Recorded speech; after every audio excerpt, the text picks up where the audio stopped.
चंद गुजारिशात by road ना बाई تاسو د ټول مخې ته کېښودل غواړم هغې نه مخکې د ټولو توجه غواړم څه غواړم ووایه څه غواړم د چا د قصده ووایه څه غواړم په اوچت اواز ووایه څه غواړم لږ زما انداز کې ووایه څه غواړم د څه خلق په دې باندې درد دی وی سردار حقانی وی توجه ماوی دا توجه ویل شرک ندے بیدا نئیے گالی نئیے گلوچ نئیے کنسن ندی چھ پتا بد لگی نخیرن بچیا خدا ہر جا خپل تک ایک آئے مانا مقتدر علماء بیانو کدا ہر جا تک ایک کلام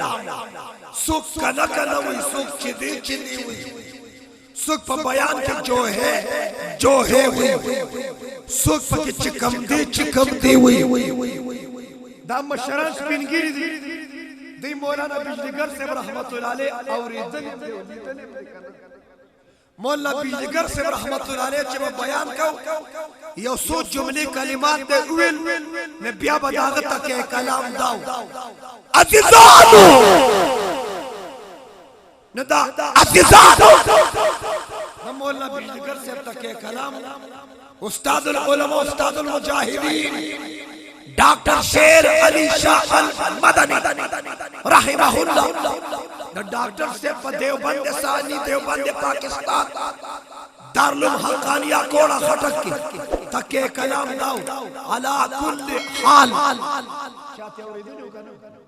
علا کل حال اور مخبور اللہ بابا جی بابن تا خودے شان قاضی حمید اللہ جان صاحب دا 400 گجروالا کے مدرسہ گجروالا امینیم پاتشی و کئی مرتبہ مپکر اسلام مفتی محمود رحمت اللہ علیہ دا قابلی سرخیل عالم دین پنجاب کے مدرسہ و درس پا پنجاب کی طالبان تے پا درس کی بھی سپیرو دادا غطا کے کلام سپیرو سٹوڈنٹ دا طالب سپیرو او کو اسم نے پیجنے قاضی حمید اللہ جان سے اغا شخصیت پنجاب کے خز سڑکونو تراوتے بھی دا خزو ریسو اغیتے میراتن ریس بھی اٹول خزی قاضی حمید اللہ جان سے دی تکڑی بھی دا پختانو علماء چی موجودی کلب یو دی تکی کلب لو کبل کلب ڈبل زیرو توجہ نقاضی سے بدرس کی میں سپیرو ماتا دا پنجاب یو طالبان تا وہی قاضی سے بار بار فرماتے ہیں سپیرو تو سپیرو کیا ہوتا ہے اس پنجابی دا سپیرو نہ سکا توجہ ماتے قاضی سے بار بار فرماتے سپیرو کیا ہوتا ہے ماغتوی قاضی سے فرماتے ہیں منحوس کے بچے کتاب کی طرف دیکھو سپیرو